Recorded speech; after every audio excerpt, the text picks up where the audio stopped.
here we are, the final episode of season 6. I cannot believe we have over 100 episodes, that we've been doing this a little over, I guess it's almost 2 years now, but we've talked about what brand activation is in the first 2 solo episodes I've done for this particular season, one at the very beginning, one at the middle, and now we're wrapping it up like a nice, good book. We're going to talk about why brand activation matters and the roadblocks that keep you from moving forward. I want to leave you with something really practical at the end of the season, a simple 90-day brand activation plan that you can actually follow without feeling overwhelmed. It's like a checklist. Oh gosh, I love checklists. Just start going through it day by day. And in a few days, you'll have turned so much around for your brand and people will start seeing you clearer as you are activating your brand. So the first month, the first 30 days, I want you to focus just on the messaging, on your words. Before you touch your visuals, get your messaging just right. Audit your current copy, audit your website copy,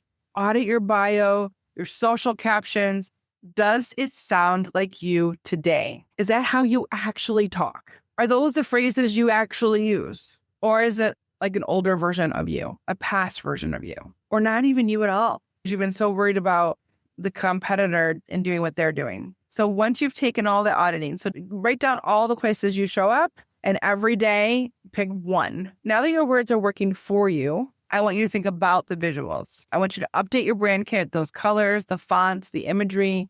Maybe you need new stock images, or even better, maybe you can actually get a branding session done by a photographer. This is one of the best investments you can make for a relatively inexpensive investment to get some images of you in the wild doing your thing or in your office doing your thing so that you come across as super professional. Even if you can't afford that, you could probably get somebody who's just really good at taking pictures on portrait mode on the iPhone, doing some of those things to help you have better imagery on your website. I want you to look at your images on your website, but also create some consistent templates in Canva for social media. So we like to do templates for a couple of things like birthdays, anniversaries, testimonials, services. I like to have a look and feel for every single one of those so that when we post about them, there's even like branding within the brand. Something to think about is some consistency there.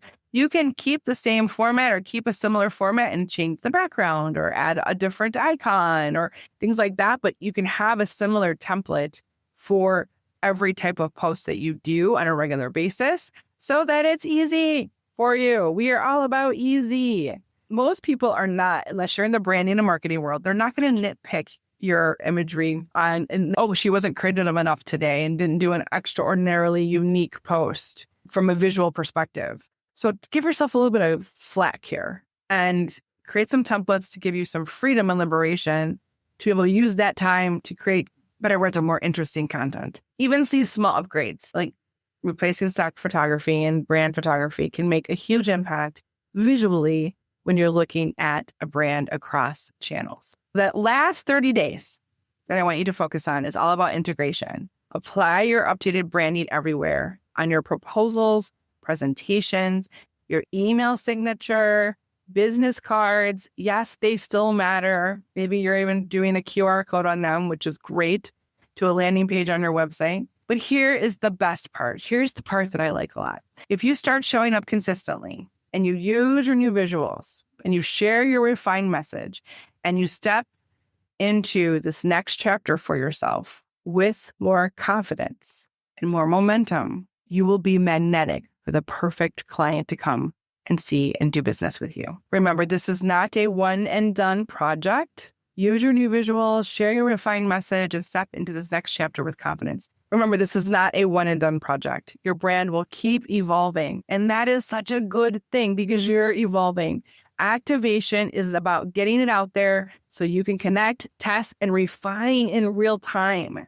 And if you need help here, if you're stuck with something, we do this all the time for our clients. We help them bring their vision boldly to life. It's like having a baby when you have this beautiful website that you actually love and want, you're so incredibly proud of. We do it in a really intense way, which is amazing. So it doesn't take as long normally in the back and forth.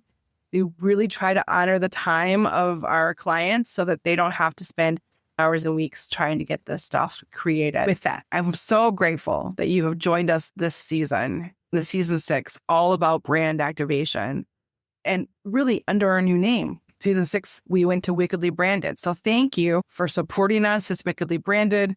So next season, I really want you to do this 90-day plan and be bolder and dare to be wickedly branded. Wow, what an incredible conversation we just had. I hope that this episode lit a little bit of a fire under you to finally bring your brand to life in a way that feels true to you.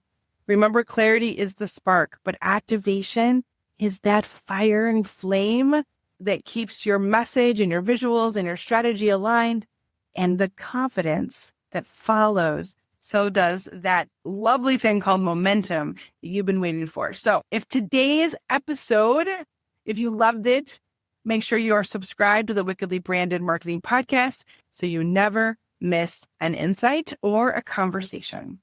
Until next time, dare to be wickedly branded.